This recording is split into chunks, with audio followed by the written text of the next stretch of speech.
எப்பவும் போல விக்ரமோட ரோட்டு கடை பரபரப்பா இருந்தது. விக்ரம் பம்பரமா வேலை செஞ்சுக்கிட்டு இருந்தாலும் அவன் மனைவி சுரபி அத ஒரு வெறுப்போட பாத்துக்கிட்டு இருந்தா. எவ்வளவு நேரம்டா அடிக்கிறது? அண்ணே இதோ 2 நிமிஷம். விக்ரம் நேரத்தை கடத்திட்டு இருந்தது சுரபிக்கு இன்னும் எரிச்சலை கொடுக்க ஆரம்பிச்சது. முடிஞ்ச அளவுக்கு ஆட்டோல பொறுமையா இருந்தவ ஒரு கட்டத்துக்கு மேல செம்ம கோவமா விக்ரம நோக்கி நடக்க ஆரம்பிச்சிட்டா. அப்புறம்தான் அவனோட கேவலமான ட்ரெஸ்ஸை பார்த்துட்டு அவன் பக்கத்துல போறதே அசிங்கம்னு நின்னுட்டா. விக்ரம திட்டுறதுக்கு பக்கத்துல இருந்தே போன் பண்ணினா. சொல்லுமா. என்ன நினைச்சிட்டு இருக்க? இன்னும் எவ்வளவு நேரம் நான் உனக்காக நின்னுட்டு இருக்கணும்? அது ஒண்ணும் இல்ல, நம்ம கடைக்கார பையனை ஜாமான் வாங்க அனுப்பியிருக்கேன். அவன் வந்துட்டா கிளம்பிடலாம். இதோ வந்துட்டான். சுரபி ரோட்ல நின்னுட்டு இருக்கும்போது ஒரு காஸ்ட்லி கார் ஹாரன் சத்தத்தோட அங்க வந்தது. அது உள்ள இருந்து பயங்கர ரிச்சா ஹேண்ட்ஸமா ஒரு ஆள் இறங்கினான். ஆனா அவனை பார்த்து அடுத்த நொடி சுரபிக்கு இடி விழுந்த மாதிரி இருந்தது. அவன் சுரபி கிட்ட வந்து, சுரபி நீயா? விவேக், நீ நீ நீ இங்க என்ன பண்ணிட்டு இருக்க? போலாமா? சுரபி பக்கத்துல வந்து நின்ன விக்ரம கேவலமா பார்த்த விவேக், ஓ இவர்தான் உன்னோட அந்த மல்டி மில்லியனர் ராயல் ஹஸ்பண்டா? தெருவோரமா ரோட்டு கடை வச்சிருக்காரு போல. உன் செலக்ஷன்லாம் சூப்பர் செலக்ஷன். பெரிய பெரிய பணக்காரங்கெல்லாம் பார்த்து பயப்படுற புருஷோத்தமன் வீட்டு பொண்ணு தானே நீ? உனக்காக ரோட்டெல்லாம் கூட கிளியர் பண்ணுவாங்கல்ல. ஆனா இன்னைக்கு தெருவுல ரோட்டு கடையில வேலை பார்க்கறவன் தான் உனக்கு புருஷன்னு நினைக்கும் போது உனக்கு இது வேணும்னு தோணுது. பேசிட்டியா? 2 வருஷத்துக்கு முன்னாடி நீ எங்க ஓடி ஒளிஞ்சிருந்த? ஓடி ஒளியலடி. என் தகுதியை வளர்க்கறதுக்காக யுஎஸ் போயிருந்தேன். நான் உன்னை எவ்வளவு லவ் பண்ணேன்னு உனக்கு தெரியும். ஆனா உனக்கு அவசரம். விவேக் சுரபியோட எக்ஸ் பாய் ஃப்ரெண்ட். காலேஜ்ல இருந்தே 2 பேருக்கும் நெருக்கமான பழக்கம் இருந்தது. நான் அந்த பக்கம் போனதும் அவசரமா இதோ நிக்கிறானே இந்த பிச்சைக்கார பையனை கல்யாணம் பண்ணிக்கிட்டேன். விவேக் அமெரிக்கா போனதும் சுரபிக்கு கல்யாணம் ஆன அந்த அதிர்ச்சியான சம்பவத்தை நியூஸ்ல பார்த்து தான் தெரிஞ்சுக்கிட்டான். அதுவும் தன்னோட தகுதிக்கு கொஞ்சம் கூட சமமா இல்லாத ஒருத்தரை அவ கட்டிக்கிட்டான்னு தெரிஞ்சு கொந்தளிக்க ஆரம்பிச்சிட்டான். எனக்கு ரீப்ளேஸ்மெண்டா கல்யாணம் பண்ண தகுதியான ஒருத்தன் கூடவா கிடைக்கல? சரி, அதெல்லாம் விட்டு தள்ள. இப்ப நான் ஏன் இந்தியா வந்திருக்கேன்னு உனக்கு தெரியல? தேவையில்ல. எனக்கு தெரிஞ்சுக்க வேண்டிய அவசியமும் இல்ல. என் பொண்டாட்டிய தொடாத. சொல்ல வந்தத தள்ளி நின்னு சொல்லிட்டு போ. நீலாம் என் மேல கை வைக்கிறியாடா? நான் யாருன்னு சொன்னா உனக்கெல்லாம் புரியுமாடா? நான் Vivek Kapoor. Aditya group of companies தெரியுமா? ஏசியாவோட நம்பர் 1 மல்டிநேஷனல் கம்பெனி. நான் அதோட எம்டி, அதாவது மேனேஜிங் டைரக்டர். என்னாச்சு? அதிர்தா? தெரிஞ்சிருந்தா 2 வருஷம், வெறும் 2 வருஷம் நான் வர வரைக்கும் வெயிட் பண்ணி இவனுக்கு பதிலா என்ன கல்யாணம் பண்ணிருப்பல்ல?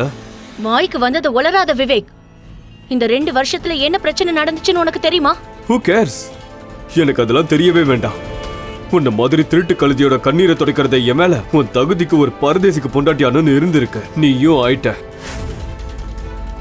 அப்புறம் இவருக்கானே, இவன மாதிரி ஆளெல்லாம் என் கம்பெனி வாசல்ல கூட விட மாட்டேன். என் ஆபீஸ்க்கு உன்னை இன்வைட் பண்றேன். எனக்கு வேலை பார்க்கறவெல்லாம் எப்படி இருக்கான்னு வந்து பாரு.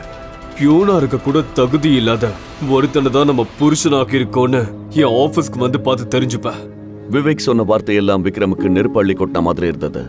நியாயமா சுரபிக்காக விக்ரம் பேசியிருக்கணும். ஆனா அந்த நேரத்துல எதுவும் பேசாம அமைதியாக இருக்கிறது தான் சரின்னு அவனுக்கு தோணுச்சு. அது மட்டும் இல்லாம விவேக் பேசுற விஷயங்களை பத்தி அவன் நிறைய தெரிஞ்சுக்க வேண்டிய ஒரு ரகசியமும் இருந்தது. உன்னோட பந்தாவெல்லாம் வேற எங்கேயாவது போய் வச்சுக்க விவேக். மரியாதையா உன் காரை எடுத்துக்கிட்டு இங்க இருந்து கிளம்பி போயிடு. விதியோட விளையாட்டு பத்தியா சுரபி? இதுக்கு பேரு தான் டைம். ஒரு காலத்துல நீயும் உன்னோட ஃப்ரெண்ட்ஸும் சொகுசு கார்ல சுத்திட்டு இருந்தீங்க. ஆனா இப்ப பாரு, இந்த மாதிரி ஒரு தண்டத்தை கல்யாணம் பண்ணிக்கிட்டு ஆட்டோ ரிக்ஷால சுத்திட்டு இருக்க. என்ன கேட்டா நீ என்ன மிஸ் பண்ணிருக்கவே கூடாது. சுரபியை அவமானப்படுத்திட்டு விவேக் உடனே கிளம்பி போயிட்டான். ஆனா அவன் பேசின வார்த்தையெல்லாம் கேட்டு சுரபிக்கு கதறி அழணும் போல இருந்தது. அவ வருத்தப்படுறத பார்த்த விக்ரம் அவளை சமாதானப்படுத்த துடியா துடிச்சுக்கிட்டு இருந்தான். ஆனா அவனோட விரல் பட்டது தான் தாமதம். சுரபி அவனை கண்ணாலேயே எரிச்சிட்டு அருவருப்போட திரும்பி நடக்க ஆரம்பிச்சிட்டா. ஆனா மனசு கேட்காம அவகிட்ட வந்த விக்ரம், சுரபி, அது நீ இன்னும் விவேக மறக்கலையா? இன்னைக்கு இந்த கேள்வியை கேட்டுட்ட. ஆனா அடுத்த தடவை இந்த கேள்வியை கேட்கறதுக்கு முன்னாடி உன் தகுதியை தெரிஞ்சுட்டு கேளு. இதெல்லாம் தலையெழுத்துன்னு அனுபவிக்கிறதுக்கு காரணம் நீயும் தாத்தாவும் தான். இதெல்லாம் ஏன் முடிவா இருந்திருந்தா 1 நிமிஷத்துல உன்னை தூக்கி எறிஞ்சிட்டு போயிட்டே இருந்திருப்ப. எதுவும் பேசாத. ஒரு வார்த்தை கூட எனக்கு கேட்க விருப்பம் இல்ல. உன்னாலதான் நான் இப்ப ₹1 கூட கெஞ்சிட்டு இருக்கேன். புருஷோத்தமன் ஃபேமிலியில பிறந்த எனக்கு இதெல்லாம் அனுபவிக்கணும் தலை எழுத்து. சுரபி சொன்னதை கேட்டதுக்கு அப்புறம் விக்ரமால ஒரு வார்த்தை கூட பேச முடியல. ஆனா அவனோட மனசு அவன் கிட்ட 1000 விஷயத்த சொல்லிக்கிட்டே இருந்துச்சு. நீ கவலைப்படாத சுரபி. நான் யாருங்கிற உண்மை இந்த மொத்த உலகத்துக்கும் தெரிய வரும்போது நம்மளை எதிர்க்கிறவங்க எல்லாம் நில குடிஞ்சு போய் நரகத்துல விழுவாங்க. அதுக்கப்புறம் இந்த உலகத்துல இருக்கிற அத்தனை சந்தோஷத்தையும் செல்வாக்கையும் நான் உன் காலடியில வந்து கொட்டுவேன் சுரபி. 2 வருஷத்துக்கு முன்னாடி விக்ரமுக்கும் சுரபிக்கும் நடந்த கல்யாணம் விதியால நடந்தது கிடையாது. தெள்ள தெளிவா திட்டம் போட்டு நடத்தி வைக்கப்பட்ட கல்யாணம் தான் அது. அதுவும் அந்த கல்யாணத்தை நடத்தி வச்சது யாரோ கிடையாது. இந்தியாவோட மிகப்பெரிய பணக்கார குடும்பத்தோட தலைவன் சாட்சாத் அந்த புருஷோத்தமன் தான். ஆனா ஒரே ஒரு கேள்வி மட்டும் எல்லாரோட மனசுலயும் ஆணித்தரமா பதிஞ்சிருந்தது. இந்தியாவிலேயே ஒரு செல்வாக்கான பணக்காரன், அவர் கண்ணை காட்டினா அவரோட பேத்தியை கட்டிக்கிறதுக்கு இந்தியாவோட மூல முடுக்கல இருந்தெல்லாம் கோடிக்கணக்கான பேர் லைன்ல வந்து நிக்க காத்துக்கிட்டு இருக்கும் போது அவர் எதுக்காக தன்னோட ஒரே பேத்திய 10 பைசாவுக்கு பிரயோஜனம் இல்லாத விக்ரம் மாதிரி ஒரு பிச்சைக்காரனுக்கு கல்யாணம் பண்ணி வச்சாருங்கிறதா. அந்த கல்யாணத்துக்கு பின்னாடி இருந்த அதிர்ச்சியான ரகசியம் தான் என்ன? கல்யாணம் முடிச்ச ஒரு வாரத்திலேயே புருஷோத்தமன் இறந்து போனாரு. ஒத்த குடும்பத்தையுமே ஆலமரம் மாதிரி இருந்து தாங்கிக்கிட்டு இருந்த புருஷோத்தமன் இறந்து போனதும் பெரிய கலகம் வெடிக்க ஆரம்பிச்சது. சொத்து பிரச்சனை பெருசா வெடிச்சு புருஷோத்தமனோட பிசினஸை யாரு டேக் ஓவர் பண்றதுங்கிற சண்டையில சுரபியோட குடும்பம் புருஷோத்தமன் மேன்ஷனை விட்டு துரத்தை அடிக்கப்பட்டாங்க. பணம் சம்பந்தமே இல்லாம எல்லோரோட விருப்பம் விக்ரம் பக்கம் திரும்பிடுச்சு. எல்லா பிரச்சனையும் சமாளிக்க வேற வழியே இல்லாம தான் அப்பாவோட ஃபேக்டரியில முழு நேரமும் வேலை செய்ய ஆரம்பிச்சிட்டா சுரபி. ஆனா கல்யாணம் முடிஞ்சு 2 வருஷம் ஆகியும் விக்ரம தன்னோட புருஷனா ஏத்துக்கவே இல்லை சுரபி. அவனை எப்ப பார்த்தாலும் ஒரு நாயை விரட்டுற மாதிரி தான் விரட்டிக்கிட்டு இருந்தா. இன்னொரு பக்கம் விவேக் எப்போதும் போல தன்னுடைய சொகுசு பங்களாவில் ஜாலியா டின்னர் சாப்பிட்டுக்கிட்டு இருந்தான். அப்போ மொத்த ஆட்டத்தையும் மாத்தி வைக்க போற ஒரு முக்கியமான போன் கால் விவேக்கு வந்தது. அந்த போனை அட்டன் பண்ணி அவன் விஷயத்தை கேட்டதுமே கோவத்துல கத்த ஆரம்பிச்சான். What the hell? என் பேங்க் அக்கௌண்ட்டையும் கார்டையும் யாருக்கிட்ட பிளாக் பண்ணீங்க? இன்னைக்கு என் கம்பெனில நான் எவ்வளவு பெரிய டீல் சைன் பண்ண போறேன்னு தெரியுமா? என் கம்பெனியோட மொத்த சொத்தையும் ஒரு பெரிய விஷயத்துல இன்வெஸ்ட் பண்ண போறேன். உங்க யூஸ்லெஸ் பேங்கிங் சிஸ்டத்தால இதெல்லாம் பாழா போக போகுது. Now you tell me, எப்படி சரி பண்ணுவீங்க? சார், நடந்த எல்லா பிரச்சனைக்கும் நாங்க மன்னிப்பு கேட்டுக்கிறோம். மொத்த ப்ராப்ளத்தையும் நாங்க எப்படியாவது நாளைக்கு மார்னிங்குள்ள சரி பண்ண முயற்சி பண்றோம். முயற்சி பண்ணாம சரி பண்ணுங்க. நாளைக்குள்ள இதெல்லாம் சரியாகலன்னா என்னோட உண்மையான குணம் என்னன்னு நீங்க தெரிஞ்சுப்பீங்க. அடுத்து நடக்க போறது தெரியாம கோபமா போனை கட் பண்ணான் விவேக். இன்னொரு பக்கம் எஸ் மிஸ்டர் பிரதீப், நான் உள்ள வந்துட்டேன். லிஃப்ட் கிட்ட வந்துட்டேன். S I'll see you. Surabhi ஒரு கிளைண்ட பாக்குறதுக்காக அவசரமா பிசினஸ் சென்டருக்குள்ள வரும்போது அவளுக்கு ஒரு அதிர்ச்சி காத்துக்கிட்டு இருந்தது. வா சுரபி, இவ்ளோ காலையில என்னோட ஆபீஸ்க்கு வந்திருக்க. பழைய காதல் ஞாபகம் வந்துடுச்சா? பைத்திய மாதிரி உளராத. நான் எதுக்குடா உன்னை பாக்குறதுக்கு வரணும்? உன்கிட்ட நான் ஏன் பேசணும்? எனக்கு வேற வேலை இருக்கு, நகரு ப்ளீஸ். ஹே, இப்ப ஏன் கோவப்படுற? இவ்ளோ தூரம் வந்துட்டு நீ என்னோட ஆபீஸ்க்கு வராம போனா எனக்கு எவ்வளவு கஷ்டமா இருக்கும். சும்மா வந்துட்டு போ. வர முடியாது. அட வா சுரபி, வந்ததானே நீ எதை மிஸ் பண்ணிருக்கன்னு தெரியும். வா வா வா போலாம் வா. அட வா. விடுன்னு சொன்னேன். மிஸ்டர் விவேக், விவேக்கை தேடி அந்த பிசினஸ் சென்டரோட மேனேஜர்ஸ் வந்து நின்னாங்க. உங்களோட ஆபீஸை காலி பண்ண சொல்லி கம்பெனில இருந்து நோட்டீஸ் வந்திருக்கு. நோட்டீஸ்? எஸ். நோட்டீஸை திறந்து படிக்கும்போது விவேக்குக்கு கை காலெல்லாம் உதற ஆரம்பிச்சிருச்சு. வாட்? இன்னைக்கே ஆபீஸை காலி பண்ணணுமா? இல்ல இல்ல, அது எப்படி முடியும்? யாரோ இந்த நோட்டீஸை தப்பா எனக்கு அனுப்பியிருக்காங்க. ஆபீஸ்க்கு போய் இத பத்தி பேசணும். ஒருவேளை நான் தான் உன்னோட ஆபீஸ் பார்த்து கண்ணு வச்சிட்டேனா? நீ வாய மூடு சுரபி. நீலாம் ஒரு வயித்தெரிச்சல் பிடிச்ச சகுனி. உன்னெல்லாம் அப்பவே அடிச்சு தூக்கி போட்டுட்டு போயிட்டே இருந்திருக்கணும். நீ என்ன பொறுமையா மிரட்டி பயமுறுத்தலாம் மிஸ்டர் விவேக். சீக்கிரமா போய் உன் கையை விட்டு போக போற உன் ஆபீஸை எப்படியாவது நீ காப்பாத்து. உன் கம்பெனி கொடுத்த ஆபீஸ் தானே இது. மரியாதையா வாய மூடிடு. பாய். எனக்கு லிஃப்ட் வந்துடுச்சு. சுரபி கூட சண்டை போடுறதை விட இப்ப ஆபீஸை காப்பாத்திக்கிறதா முக்கியம்னு அவனோட கேபின் நோக்கி ஓட ஆரம்பிச்சான். அங்கு அவனோட கேபின் டேபிள்ல அவன் வாழ்க்கையவே புரட்டி போட போற ஒரு முக்கியமான லெட்டர் இருந்தது. அந்த லெட்டர் அவன் பிரிச்சு படிக்கும்போது அவன் மொத்த உலகமும் இருண்டு போயிருந்தது. அது அவனுடைய மேனேஜிங் டைரக்டர் பதவி பறி போனதுக்கான டெர்மினேஷன் லெட்டர். அது மட்டும் இல்லாம அந்த லெட்டர் நேரடி அவனோட கம்பெனி சிஇஓ கிட்ட இருந்து வந்திருந்தது. Termination letter? அதுவும் எனக்கா? வெயிட், வாய்ப்பே இல்ல. அதுவும் கம்பெனியோட ஓனர் கிட்ட இருந்து. நான் அவரை இதுவரைக்கும் பார்த்ததே இல்லையே. இந்தியாவிலேயே ஒரு செல்வாக்கான பணக்காரன், அவர் எதுக்காக தன்னோட ஒரே பேத்திய 10 பைசாவுக்கு பிரயோஜனம் இல்லாத விக்ரம் மாதிரி ஒரு பிச்சைக்காரனுக்கு கல்யாணம் பண்ணி வச்சாருங்கிறதா. அந்த கல்யாணத்துக்கு பின்னாடி இருந்த அதிர்ச்சியான ரகசியம் தான் என்ன? பரபரப்பா உள்ள வந்த விவேக், மிஸ்டர் அமன், நீங்க இதுக்கு பதில் சொல்லியே ஆகணும். பொறுமையா விவேக்க திரும்பி பார்த்த சிஇஓ அமான், விவேக் சொல்லு.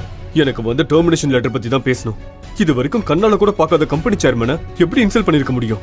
மிஸ்டர் விவேக், நீங்க ஏற்கனவே அவரை பார்த்துருக்கீங்க, அவரை அவமானப்படுத்தியும் இருக்கீங்க. நான் சொல்றதுல உங்களுக்கு நம்பிக்கை இல்லைன்னா சேர்மன் ஆபீஸ்க்கு வந்திருக்காரு, நீங்களே போய் உங்க கண்ணால பார்த்து உண்மையை தெரிஞ்சுக்கோங்க. விவேக் கொஞ்சம் கூட நேரத்தை கடத்தாம பணிவோட கதவை தட்டிட்டு சேர்மன் ரூம்குள்ள வந்தான். சோ மே ஐ?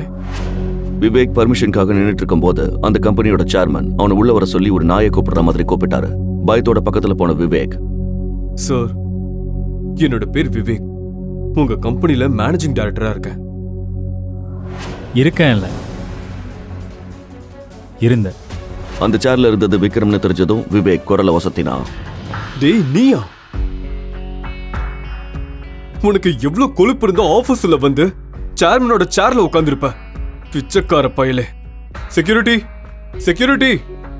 செக்யூரிட்டி வருவாங்க உன்னை அடிச்சு விரட்டுறதுக்கு. MD sir. Yes boss. பாஸா? உங்களுக்கு என்ன கிறுக்கு பிடிச்சிருக்காடா? இங்க உட்கார்ந்துட்டு இருக்கிற பரதேசி 10 ரூபாய் காசுக்கு மாரடிக்கிறவன். விவேக் பேசினது விக்ரமோட பொறுமையை சோதிச்சது. டேய், 10 ரூபாயோ இல்ல 10,000 கோடியோ அதை ஹேண்டில் பண்றதுக்கு உனக்கு இருந்த தகுதி இப்ப இல்ல. செக்யூரிட்டி, இவனை வெளியே தூக்கி போடுங்க. இதுக்கப்புறம் இவனோட நிழல் கூட இந்த ஆபீஸ்ல படக்கூடாது. Get out. Sir sir sir sir sir please sir, மன்னிச்சிடுங்க சார். சார் ப்ளீஸ் ஒரு நிமிஷம் விடுங்க. இருங்க சார். சார் ப்ளீஸ் சார், என்னை மன்னிச்சிடுங்க சார். பெரிய தப்பு பண்ணிட்டேன் சார். நிஜமாவே நீங்க யாருன்னு எனக்கு தெரியாது சார். தயவு செஞ்சு என்னை மன்னிச்சிடுங்க சார். உங்க காலை பிடிச்சி கேட்கிறேன் சார். சார் என்னை மன்னிச்சிடுங்க சார்.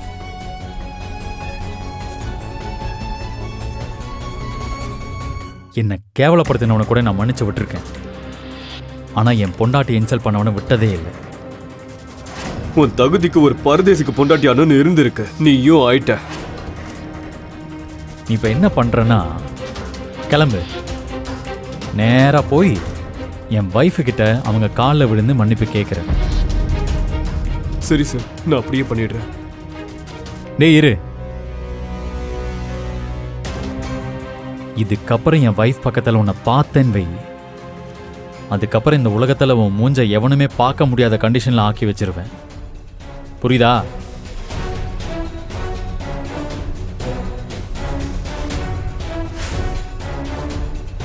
அப்புறம் இங்க வா.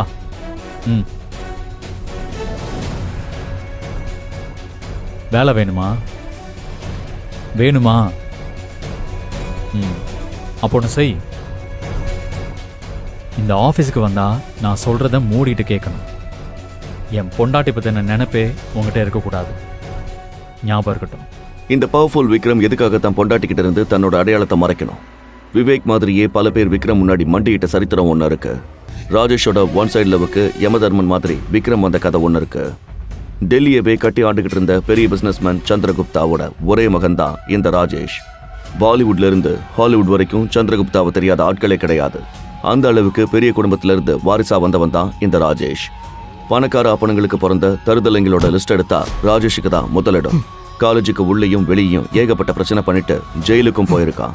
அதுக்கப்புறம் பணத்தை வச்சு ஈஸியா வெளியில வந்துருவான். இதனால அவங்கிட்ட காலேஜ்ல ஒருத்தனும் வச்சுக்க மாட்டான். காலேஜ் டைம்ல ஒரு நாள் சுரபி அவளோட ஃப்ரெண்ட் கூட கேண்டீன் வந்தவ. சி பொறுக்கி, உனக்கு என்ன பைத்தியமா பிடிச்சிருக்கு? பைத்தியம்தான். யார்டா நீ? உன்னை நான் லவ் பண்ணவே இல்ல. நான் விவேக்க மட்டும்தான் லவ் பண்றேன். ஓ மை காட், உனக்கு நடந்த விஷயமே தெரியாதுல்ல? உன்னோட 6 இயர் காதலன் விவேக் நேத்து ராத்திரியே யுஎஸ் கிளம்பி போயிட்டான். வாட்? குடிச்சிட்டு வந்து ஒளறியா என்ன? விவேக் அந்த மாதிரி சொல்லாம போயிருக்க மாட்டான், புரியுதா? நான் இப்பவே உனக்கு நிரூபிச்சு காட்டுறேன்.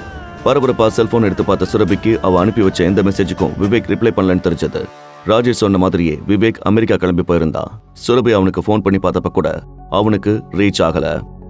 எனக்கு உன்னை சுத்தமா பிடிக்கல. இன்னொரு தடவை என் பக்கம் வந்து இந்த மாதிரி பண்ணிட்டு இருந்தான்னு வச்சுக்க, அவ்வளவுதான். எவ்வளவு திமிரடி உனக்கு! சுரபி புருஷோத்தமன். அதான் இப்ப சொல்றேன், எழுதி வச்சுக்க. உன்னோட இந்த அழகான திமிரு பிடிச்ச மூஞ்சை யார்கிட்டயும் காட்ட முடியாத அளவுக்கு பண்ற. அழகா இருந்த திமிர்ல தானே அரைஞ்ச, அதுவும் எல்லாரும் பாக்குற மாதிரி. உன் மொத்த இமேஜையும் கிழிச்சு என் காலு கீழே போட்டு நசுக்கல, என்னோட பேரு ராஜேஷ் குப்தா இல்லடி.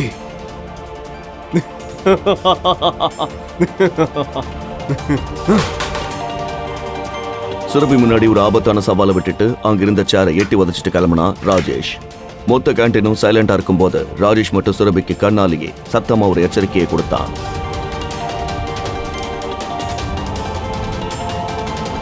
அதுக்கப்புறம் சுரபியை பழிவாங்க ராஜேஷ் பண்ணின அந்த கேவலமான காரியம் என்ன தெரியுமா? அதனால சுரபியோட வாழ்க்கை எப்படி மாறுச்சுன்னு தெரியுமா? வாங்க தெரிஞ்சுக்கலாம்.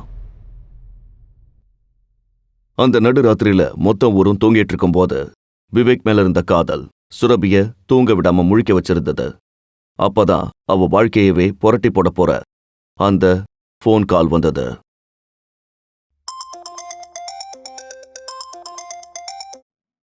ஹலோ. ஏய் சுரபி, நம்ம காலேஜ் வாட்ஸ்அப் குரூப் பாத்தியா? என்னடி இந்த நேரத்துல எதுக்கு அதை போய் பார்த்துக்கிட்டு? ஏன் என்னாச்சு? ஏன் பதட்டமா இருக்க? தயவு செஞ்சு முதல்ல இதை ஓபன் பண்ணி பாரு இப்பவே. ஏன் எதுக்குடி? இவ வேற. விருப்பமே இல்லாம காலேஜ் வாட்ஸ்அப் குரூப்பை திறந்து பார்த்த சுரபி அதுல சுரபி ட்ரெஸ் மாத்திக்கிட்டு இருந்த நிர்வாண வீடியோவை எப்படியோ திருட்டுத்தனமாக எடுத்து காலேஜ் குரூப் சோசியல் மீடியான பரவ விட்டிருந்தா ராஜேஷ். அந்த வீடியோ காலேஜ் முழுக்க காட்டு தீ மாதிரி பரவிக்கிட்டு இருந்தது. என்னோட வீடியோ எப்படி? அந்த ராஜேஷ் போன் எடுத்த சுரபி ராஜேஷ்க்கு போன் பண்றதுக்கு முன்னாடியே அவளை வந்து தடுத்துச்சு ஒரு குரல். சுரபி, சுரபி, அம்மா சுரபி. ஏய், என்னடி இதெல்லாம்? என்ன இதெல்லாம்? எப்படி நடந்துச்சு? யார் செஞ்ச வேலை இது? சுரபி, இதுக்கெல்லாம் காரணம் யாரு? சொல்லு. அம்மா, இது கண்டிப்பா அந்த ராஜேஷ் பொடிக்கையோட வேலையா தான் இருக்கும். என்ன பழி வாங்குறதுக்கு இப்படி பண்ணிட்டான். ஆனா அவமானத்தை தாங்க முடியாத திலகா என்ன பண்றதுன்னு தெரியாம இடிஞ்சு போய் உக்காந்தாங்க. அவ்வளவுதான், போச்சு. சேர்த்து வச்ச பேர், புகழ், செல்வாக்கு எல்லாம் நாசமா போச்சு. மண்ணோட மண்ணா போயிடுச்சு. எந்த மூஞ்ச வச்சுக்கிட்டு வெளியில போவோம்? என்னடி பண்ணி வச்சிருக்க? இந்த வீடியோ எப்படி வெளியில வந்துச்சு? சுரபியோட அம்மா கத்தும் போதுதான் இந்த பிரச்சனை எவ்வளவு பெருசுன்னு அவளுக்கு புரிய ஆரம்பிச்சது. அடுத்த நாள் காலையில புருஷோத்தமன் குடும்பமே ஆடி போயிருந்தது.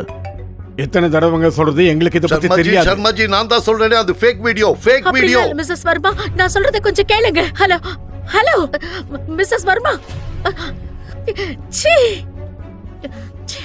சுரபியோட லீக்டு வீடியோவால மொத்த குடும்பமும் ஆடி போயிருந்தது. இந்தியா முழுக்க இருந்த பெரிய பெரிய விஐபிங்க எல்லாம் புருஷோத்தமன் ஃபேமிலி கிட்ட துக்கம் விசாரிச்சிட்டு இருந்தாங்க. இவளை யாருங்க கல்யாணம் பண்ணிப்பா? இவளுக்கு எந்த நல்லதும் நடக்காதுன்னு தெரிஞ்சாலே டென்ஷனா இருக்குங்க. இப்ப இவளை யார் கல்யாணம் பண்ணிப்பா? ஒருத்தர் இருக்காரு. நிஜமாவே சுரபிக்கு விக்ரமோட உண்மையான ரகசிய முகம் எப்படி தெரிய வரும்? உலகத்திலேயே இவ்வளவு பவர்ஃபுல்லான ஒரு ஆளு எதுக்காக சாதாரண ரோட்டு கடை வச்சு நடத்திக்கிட்டு இருக்கான்? இது வரைக்கும் நீங்க கேட்டுக்கிட்டு இருந்தது எல்லாமே இந்த கதையோட ஒரு ட்ரெய்லர் தான். அதுக்கப்புறம் நடந்த அதிரடியான திருப்பத்தையும் அட்டகாசமான கதையையும் நீங்க தெரிஞ்சுக்கணுமா? அப்போ இப்பவே பாக்கெட் எஃப்எம் டவுன்லோட் பண்ணி பல லட்சம் பேர் கேட்டு ரசிச்ச இந்த கதையை இலவசமா கேட்டு என்ஜாய் பண்ணுங்க. இது மிஸ்டர் லோக்கல்.